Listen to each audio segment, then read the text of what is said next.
Bien, pues estamos en las noticias, en la sección de las entrevistas, en el canal 8, la señal 23, las plataformas, que son varias las que están coordinando o están en este caso coordinando a través del aire la transmisión.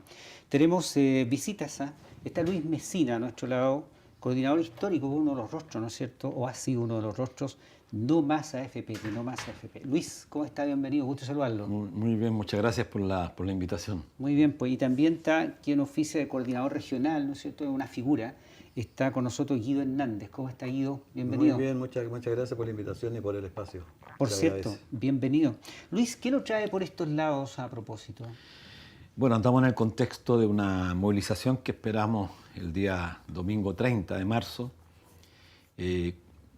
Logre concitar la adhesión de la ciudadanía porque se denominó la Marcha de la Bronca, porque responde a un sentimiento, yo diría, demasiado arraigado en la ciudadanía, que ha demandado con mucha fuerza hace muchos años un mejoramiento en el tema de la salud, las pensiones, la educación y la vivienda, que son 4 de los ejes fundamentales que se levantaron con ocasión de la revuelta de octubre del año 2019, por razones que son más que obvias, yo diría, para la gran mayoría de la ciudadanía. Estos derechos sociales fueron privatizados y hasta la fecha no solamente no han mejorado, sino que por el contrario, se han profundizado. El caso de la salud ya lo vimos con el salvataje que hizo la clase política de este país para la ISAPRES, por ejemplo, con el perdonazo increíble, pero además con el consiguiente daño a los usuarios del sistema. Fíjese usted que, por ejemplo, antes existían los excedentes.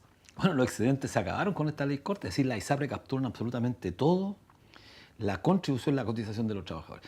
Pero en el tema más grave y el que nos convoca directamente tiene que ver con las pensiones. El gobierno llegó a un acuerdo con la oposición, con una propuesta que en el fondo no hace más que ratificar y consolidar el modelo privado de capitalización, que es francamente una miseria para la gente. Y el gobierno lo ha hecho de manera absolutamente inédita porque ha mostrado eufóricamente frente a este acuerdo, se ha mostrado eufórico, la ministra del Trabajo particularmente. Incluso sabíamos hace poco que están celebrando, bailando. Sí. Y esto es bueno que los auditores lo sepan porque es un año electoral con miembros del Partido Comunista, del Frente Amplio, que señalan, y yo diría esto es demagogia, porque dicen, hemos dado un paso en la dirección de acabar con las AFP. Y la verdad, para que se sepa, han dado un paso en la consolidación de las AFP. Sí, porque es muy evidente. Claro, es muy evidente. Entonces la gente, yo creo que hay una presunción de que la ciudadanía es estúpida. ¿Se le está tomando el pelo? Yo creo que se le está tomando el pelo y por eso estamos convocando el día 30, el domingo, y esperamos que aquí en Concepción, hoy día tuvimos un muy interesante debate con dirigentes sociales y evaluando y analizando este acuerdo al cual llegó el gobierno, que lo podemos decir responsablemente, al poco andar se va a dar cuenta la gente, la ciudadanía, el hombre común, la mujer sencilla, que esto es francamente un fraude. Y lamentablemente el gobierno lo está presentando como una cosa exitosa. Guido, cuéntenos acerca de la mirada regional, local de No Más AFP, por cierto, siguiendo la línea de Luis. Sí, nosotros estamos en la misma línea de la Coordinadora Nacional. Somos un ente total, somos una organización sin fines de lucro, somos una organización autofinanciada, autoconvocada, con muchos dirigentes que en algún momento, no es error decirlo, tuvimos a la clase política, a la élite empresarial, los tuvimos un poco de rodillas, nos faltó un poco de fuerza, nos faltó un poco de organización, y si lo hubiésemos tenido habría sido distinta a la vida que tenemos, sobre todo pensando en lo que a nosotros nos respecta de las pensiones sobre todo de las mujeres, que son las más precarizadas. Comentábamos delante en la reunión que tuvimos que las mujeres históricamente los últimos 15 años han tenido pensiones por debajo de los 50.000 pesos, y además ellas tienen que esperar 5 años, porque ya se pensionan a los 60 años, tienen que esperar 5 años para recibir la PGU. O sea, 5 años con sueldos de miseria y esperar 5 años para recibir la PGU, lo que nos parece a todas luces un despropósito y algo totalmente fuera de cualquier aspecto positivo, digamos. Ya. ¿Cómo debería arreglarse esto? Ya están las cartas echadas, pero ¿hay salidas, diría usted? Bueno, esa es la pregunta central que se hace toda la ciudadanía, porque efectivamente cuando hay un acuerdo que se está promulgando hoy día, hay un acuerdo entre el gobierno, el oficialismo y la derecha, claro, uno pensaría que esto está resuelto. y que ya prácticamente el camino es muy complejo, muy difícil. Efectivamente es complejo el momento, el camino también lo va a hacer, por supuesto, pero yo particularmente creo, y como muchos creen, en tanto esto no sea resuelto en beneficio de la gente, la protesta social adquiere más legitimidad. Porque quizás un fenómeno muy particular, muy peculiar, el hecho de que después de la revuelta de octubre, del tremendo estallido que hubo en Chile, donde los sectores políticos, particularmente, recordemos las palabras de la esposa del expresidente Sebastián Piñera, cuando señaló hay que acabar con ciertos privilegios, hay que darle más a la ciudadanía. Bueno, había un reconocimiento efectivo de que en Chile la desigualdad era tremendamente profunda, injusta y que tenía consecuencias gravísimas. Bueno, eso no se ha resuelto. Yo invito a la ciudadanía que mire este programa, que lo haga desprendido del dogma de fe. Si es comunista, si es frente amplista, si es socialista, si es derechista, bueno, que mire con sentido humano lo que está pasando en ciertos derechos fundamentales, que vaya a los CEFAM, que vea el sufrimiento que tienen los pacientes, pero también el sufrimiento que tienen los funcionarios del CEFAM, que sufren las consecuencias de un sistema absolutamente privatizado. Lo mismo le puedo decir a la ciudadanía que vaya a los colegios, que la palabra compadecer quizás un tanto exagerada, pero hay que comprender el rol de los profesores y profesoras que en condiciones absolutamente, muchas veces inhumanas, tienen que ejercer la labor de docencia que es tremendamente, yo diría, grande. Y los alumnos tienen que sufrir las consecuencias de un modelo que ha privatizado todo. Entonces usted está en un colegio privado para el cual requiere muchos recursos el padre para poder financiar eso, bueno, quizás va a tener una mejor educación. Entonces nos encontramos con que en todos los derechos la privatización es lo que se impone, pero lo más grave es que el gobierno actual, en el programa de gobierno, prometió acabar con esto. No estamos exigiendo nosotros algo nuevo. Había una promesa, el presidente Boric lo dijo en la campaña, lo dijo una vez electo, vamos a acabar con las AFP. Y hay que preguntarle al presidente Boric, bueno, ¿acabó con las AFP? No, pues. Le está pasando un 45% más en 9 años. Y al término de 20 años le va a pasar un 60% más, es decir, inicialmente más de 5.000 a 6.000 millones de dólares van a recibir las AFP para destinarla al mercado financiero a financiar la inversión de los grandes grupos económicos. Alguien se está abanicando ahí, ¿no? Efectivamente. Y eso es grave para la población. Por cierto. Guido, ¿qué han hecho nuestros parlamentarios? Acá tenemos 8, acá en este distrito. ¿Han hecho algo por esto o ha pasado de largo el tema? Hacíamos recuerdo delante en la reunión que tuvimos acerca de una actividad que tuvimos años atrás. Nosotros tenemos un proyecto de ley, como son los proyectos de ley, no es pura palabra, hecho por gente que sabe de eso, y lo llevamos al Parlamento. 49 parlamentarios. ¿Eso me dijiste, Luis? Claro. 49 parlamentarios recibieron ese proyecto. Y nunca se puede... Entre el presidente Boric. Entre el presidente Boric. Tú lo puedes ver en registros que hay con la camiseta nuestra, no más AFP. Claro. Y nunca se ha discutido eso en el Parlamento. Nunca alguien ha puesto, ¿estudiamos este proyecto? Nadie. Entonces las demandas nuestras están ahí todavía. Tú recordabas recién, o hacíamos recuerdo antes de ir al aire, de la marcha que hubo en el 2016 2017. Tú que reporteaste eso, no había visto nunca, no. Yo tampoco. Bueno, todas esas demandas, con ese esfuerzo que se hizo ahí, todavía están pendientes. Entonces no podemos bajar los brazos, tenemos que replicar eso hasta que esto cambie. Si no, no tiene sentido toda esta lucha, y la lucha nuestra tiene sentido. ¿Por qué, Luis, se han hecho los sordos los políticos, nuestros parlamentarios, en línea general, diría usted? Bueno, esta es una opinión más bien personal, no responde íntegramente a nuestro movimiento, que es la coordinadora, que es un movimiento transversal. Claro. Aquí confluye gente de distintos pensamientos, pero lo que nos ha unido durante tantos años esta coordinadora es justamente luchar por restituir este derecho tan fundamental como es la seguridad social. Yo, sin embargo, tengo una opinión respecto de por qué los políticos actuales, este gobierno en particular, han actuado de esta manera. Y tiene que ver con la renuncia a ciertas convicciones. Creo que no hay convicción, pero sobre todo, este es un gobierno cuyos integrantes, su característica mayor es la cobardía para enfrentar y defender lo que en un momento determinado sostuvieron cuando eran oposición. O cuando eran más jóvenes. Por supuesto, ellos llegaron con el discurso, claro, esto es bueno que la pregunta, porque la juventud no es ninguna virtud, para quienes nos escuchan. Así como la vejez tampoco lo es. Todos somos jóvenes, todos vamos a llegar a viejos. La virtud consiste justamente en que usted, cuando es joven y sostiene determinadas concepciones, llega a viejo sosteniéndolas. Eso es lo importante, eso se convierte en virtud. Es decir, esa aspiración al deber ser, que es un componente ético. Cuando usted, por ejemplo, promete tanto cuando joven y al poco andar renuncia, presionado por su contraparte, bueno, demuestra la debilidad, la falta de convicción, el engaño. Y este gobierno creo que ha cedido demasiado porque justamente le faltó eso. Muchos congresistas que llegaron al Congreso fueron, yo diría, cooptados por el modelo. Y es bueno que la gente lo sepa, los congresistas chilenos medidos por el producto son los que más ganan en el mundo. Es una cantidad de privilegios que son enfermantes, son obscenos.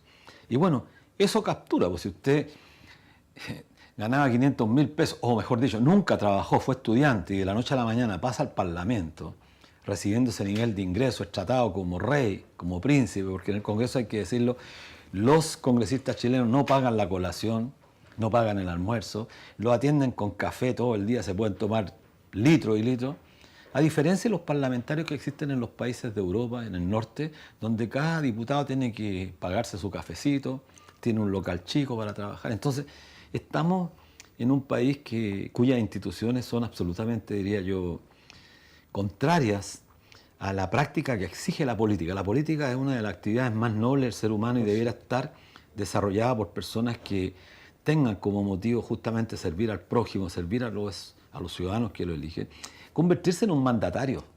Y yo creo que ellos no son mandatarios toda vez que responden a un gobierno cuya presión ha ejercido la clase empresarial y particularmente el sistema financiero. Entonces, finalmente, yo voto por una propuesta que emanó del sistema financiero. Entonces, soy transgresor del mandato que me dio la gente. Guido, ¿qué le dice la gente acá en la región del Biobío, en Concepción, en estos recorridos que usted tiene? ¿Se mantiene la idea de que algo falta, de que nada sobra, principalmente en temas, como lo decía Luis, que dice en relación con las pensiones, con la salud, con la vivienda? Mira, cuando uno se reúne en grupos relativamente reducidos, en torno a la coordinadora, esa gente lo tiene claro, pero son células muy pequeñas. Pero si tú lo ves en el Gran Concepción, nosotros lo vemos cuando volanteamos en la calle, mucha gente pasa como si nada. Le conversaba a los compañeros en que tuve una experiencia ayer nomás, fui a un banco, tenía que hacer un trámite, y un guardia me dijo, váyase por ahí y doble a la derecha. Y yo le dije, no, pues dígame, en contra de la izquierda. No, a la derecha. Y cuando salí yo le eché una talla, pero él se demostró como que era de derecha. Y yo me pregunto, ¿cómo un hombre que vive de un sueldo de 600, 700 lucas puede pensar que la derecha le va a solucionar el problema? Si llevamos tantos años viviendo en esa región. Entonces, esa cosa, sobre todo en lo que respecta a las pensiones, claro, la gente se queja que las pensiones son malas y uno le demuestra, además, con literatura, mostrándole las cifras, la pensión es mala, pero no toman conciencia de que hay que luchar, hay que estar en la calle, porque este cambio no lo van a hacer los políticos. Los cambios sociales no lo hacen los políticos. Todas las cosas buenas que tienen los trabajadores han sido con lucha, con marchas, con muerte de compañeros.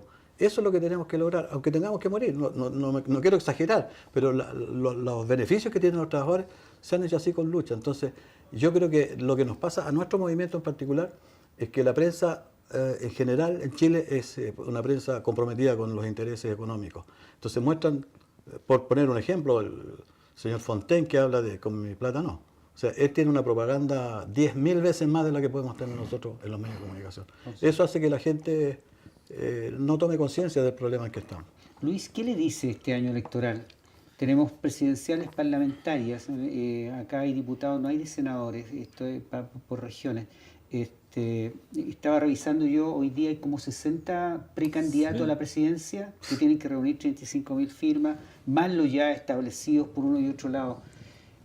¿Podrá haber salidas por ahí o no? ¿O se ve tan o más complicado el panorama? ¿Qué diría?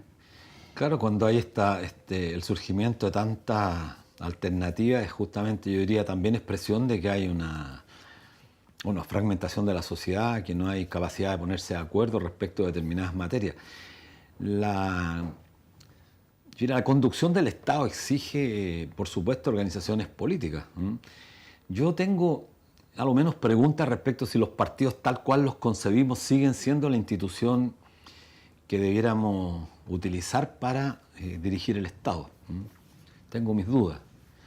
Tampoco me niego a esa posibilidad. Sin embargo, los partidos actuales, tal cual están concebidos. Eso sí que no tengo absolutamente ninguna duda que no sirven. Estos partidos tal cual están, de derecha, de izquierda, no existen, porque no han dado el ancho para enfrentar las grandes demandas de la ciudadanía. Son partidos además corruptos, la gran mayoría de ellos. Lo digo responsablemente, ¿eh? Partidos que tienen componentes, que tienen sujetos corruptos, y no uno, varios. Entonces, cuando usted se encuentra con una institución, una organización que supuestamente se ha conformado con el objeto de establecer un programa, porque usted está en la política por querer acceder al poder para transformar. Usted no está en la política para recibir la dieta, claro, recibir la dieta, hacer caja para usted. Usted está en la política porque cree en un proyecto determinado y quiere llegar al poder para cambiar el Estado, cambiar el orden de las cosas. Yo le pregunto a esta gente que hoy día ha llegado a la política, ¿qué es lo que sustentan? ¿Qué es lo que proponen? Si usted se ha visto en las campañas, todos esconden el partido al que pertenecen. Nadie dice yo soy de derecha, yo soy de izquierda, yo soy de centro. Les da vergüenza. Entonces te plantean cosas como luchemos por la felicidad. Bueno, ¿quién va a estar en contra por la felicidad? Queremos una concepción más alegre. Absolutamente demandas propuestas, que ofenden a la ciudadanía, la ofenden. Entonces creo que la responsabilidad que tiene hombres y mujeres de esta región, que es muy importante, pero que está atravesando una situación crítica. El problema de Huachipato yo creo que es la expresión más concreta del deterioro. Y Concepción tiene que preguntarle a los congresistas, ¿cómo votó usted la ley de ISAPRE? Porque mire, diputados van a tener un discurso rimbombante respecto de la ISAPRE, el ladrón, etcétera, todos los calificados contra la AFP. Entonces hay que preguntarle cómo votó en la ley corta que salvó a la ISAPRE, que nos quitó los excedentes. ¿Cómo votó? No, voté a favor. Listo, entonces ahí la cruz. Claro. Es la AFP. ¿Usted está contra la AFP? Bueno, pero ¿cómo votó? No, voté a favor de pasarle un 45% de aumento. Hay que hacerle la cruz. Yo creo que la gente tiene que comenzar a ejercitar su voto, un voto de castigo también, de forma tal que los políticos tengan la responsabilidad de cumplir con el mandato que prometieron, es decir, cumplir con lo que dijeron estar dispuestos a llevar adelante, a luchar con fuerza. Y por último, también uno tendría o esperaría que en el Congreso algunos diputados votaran, levantaran la mano, aunque estén en contra de todos. Pues, ¿cuál es el problema? Si la política es un acto, insisto, un acto excelso, por usar un concepto que no cabe en la política chilena, pero dignifica al ser humano. Esta gente no está por eso. La gente está primero como la orden del partido, la orden de la coalición política. Fíjese usted que del oficialismo todos votaron a favor. Creo que la diputada Carmen Hertz no estuvo en la votación, que fue la única, parece. Pero todo el Partido Comunista, todo el Frente Amplio, todo el Partido Socialista, bueno, toda la UDI, toda la Renovación Nacional, todo Evópolis, todos juntos para salvar a las AFP y entregarles más dinero. Eso es lo que ocurrió. Ellos podrán decir que no, no, lo concreto.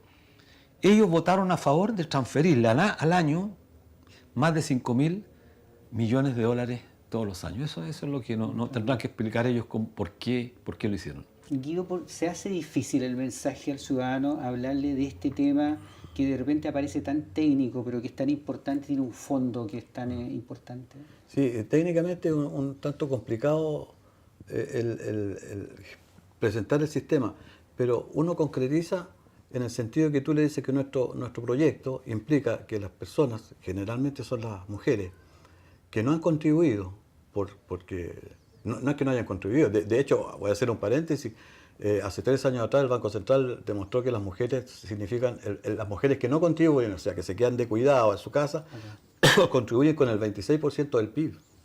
Es importante. Entonces nuestro proyecto plantea que las personas que no contribuyen partan con una pensión, a la edad de pensionarse, con el ingreso mínimo. De ahí se hace la diferencia respecto a los meses que tú contribuyas. Pero todo ser humano que vive tiene derecho a tener una contribución, aunque no haya contribuido a la AFP, pero sí contribuye a la sociedad, como te digo, con el 26% del PIB, que es una cantidad impresionante. Muy respetable. Luis, ¿qué va a pasar a propósito de año electoral? Yo no sé si lo llaman los presidenciables en determinado momento a dialogar a ustedes, o no sé si ustedes quieren dialogar con ellos. ¿Cómo se debería manifestar ese escenario y advertir un genuino interés por solucionar esto? Bueno, difícil respuesta a la pregunta que usted me formula, porque efectivamente los movimientos sociales han sido de alguna manera engañados, han sido, hay que usar términos que de repente pueden ser incómodos, han sido traicionados respecto a la promesa que se hizo. Claro, porque existe la opción de mantenerse al margen. Claro, es una posibilidad justamente legítima. Creo que no hay que sancionar esa decisión que algún sujeto tenga en su momento, en su fuero interno, diga, mire, yo frente a esta clase política no voto, me abstengo, voto nulo. Es absolutamente legítimo y debiéramos acostumbrarnos a rechazar justamente la presión de aquellos que dicen, oye, pero tú estás haciéndole el juego a la derecha, que es lo típico que se usa en este país. Yo creo que la gente ya tiene un tiempo más que suficiente para seguir cayendo en la trampa de eso de la presión indebida que hacen algunos partidos y políticos. Ahora, usted lo plantea muy bien, o sea, frente a una candidatura determinada, el movimiento social debe mantener la autonomía, la independencia, pero por supuesto hay que conversar con todos. Nosotros hace poco, antes de entrar a este programa, debatíamos cómo se negocia, porque la política, entre otras cosas, significa eso, negociar. Pero cuando se negocia con ciertos sectores, se negocia para avanzar, no para retroceder. Entonces, usted en materia de pensiones, como lo han hecho otros gobernantes de otros países que también han tenido un congreso desfavorable, han logrado presionar para que se avance un poco. Acá no se avanzó, se retrocedió, las mejoras de las pensiones van a ser marginales, y hay que decirlo, marginales, y en consecuencia la gente, como hemos dicho, al poco tiempo va a estar nuevamente protestando. Ahora, este año electoral, yo creo que una de las características va a ser que a esta gente le va a costar más hacer propaganda, creo yo, aunque uno no deja de sorprenderse muchas veces de lo impúdico que es la actividad política, comillas, política de esta gente, que no tiene empacho en golpear la puerta y pedir el voto después de haber votado justamente en contra del mismo pueblo. Pero por eso es hora de despertar de la ciudadanía, que la ciudadanía exige, que exija coherencia. O sea, si usted le prometió algo como candidato, bueno, y no cumplió, que la gente le cierre la puerta. O si es tan sencillo, cerrarle la puerta, que implica no votar por él, porque se acostumbraron ellos. Miren, hace poco más de 20 años, en una discusión en el Congreso, me tocó una discusión justamente a propósito de una reforma y una diferencia muy fuerte con unos congresistas, y cuando íbamos saliendo, unas mujeres que eran pobladoras, nosotros las estábamos asesorando, cuestionaron a estos congresistas, y estos congresistas dijeron, pero igual van a votar por nosotros. Cuero duro. Claro, igual van a votar. Lo encontré tan agresivo eso. Ese ha sido uno de los actos más violentos que encontré, pero igual van a votar por nosotros. ¿Por qué? Porque creen que usted, hombre, mujer, al final termina capitulando, entonces no tiene la propia autonomía para definir en conciencia lo que corresponde, y eso es lo que hay que hacer ahora. Nos gustaría, Guido, ahí está su cámara, para que se dirija a la gente de la región, de Concepción, de Talcahuano, Penco, de Lota, Chiguayante, para ir armando esta pauta, ¿no es cierto?, que tienen preparadas ustedes a nivel, que es nacional, entiendo, pero sí, con la mirada local, que es imprescindible, Guido. Sí, primero darte las gracias por el espacio. Esto para nosotros es importante, visibiliza nuestro movimiento y esperamos que lo podamos repetir en alguna otra oportunidad, porque nos parece súper importante. Este canal tiene llegada bastante a la ciudadanía, entonces lo agradezco, y como dices tú, aprovecho la oportunidad para invitar a todos los habitantes, a todos los compañeros y compañeras que están en Concepción, tomar conciencia de que las pensiones son miserables, que se puede y se debe mejorar, luchar para que se terminen las AFP, luchar para los gobiernos que se entregan a los negocios del gran empresariado, y por fin, en algún momento, decir que el momento de la jubilación es de júbilo. Un saludo para todos los compañeros y compañeras que se presentan a la lucha el 30 de marzo a las 10:30. Los esperamos en la Plaza Tribunales. Luis, profesor, ahí está su cámara para que se dirija a la gente y les envíe un recado, un mensaje, su relato. Sí. Bueno, igual que Guido, agradecer sinceramente la oportunidad que nos dan de dirigirnos a un medio de comunicación importante aquí en la ciudad de Concepción, en esta región. Y bueno, decirle a la gente que hoy día las cosas están complejas, son muy complejas, que hay necesidades fundamentales, que hay derechos fundamentales, y que la salud, las pensiones, la vivienda y la educación son derechos fundamentales, son derechos inalienables a la persona humana. Es decir, ¿por qué adquieren este carácter inalienable? Porque sin esos derechos nosotros dejamos de ser personas. Porque para ser persona hay que estar investido de ciertos derechos, de manera tal que uno pueda ejercitarlo. Y a eso lo invitamos a toda la gente, a que piense, esto no es un problema de la derecha, a la izquierda, del centro. Esto es un problema humano. Tiene que ver con dignificar la condición humana. Y a eso lo invitamos a apoyar en Concepción el día 30, aquí en la plaza, entiendo, en la plaza de los tribunales, y a expresarnos. Creo que la protesta social es un derecho legítimo y eso es lo que queremos ejercitar. Ha sido muy gentil. Muchas gracias por su tiempo. Guido, Luis, que le vaya muy bien. Seguimos en contacto. Muchas gracias. Muy bien, pues. En las entrevistas del Canal 8, las noticias, Luis Mesina, Guido Hernández, de la Coordinadora Nacional, de la Coordinadora Regional No Más AFP. Volvemos en un minuto.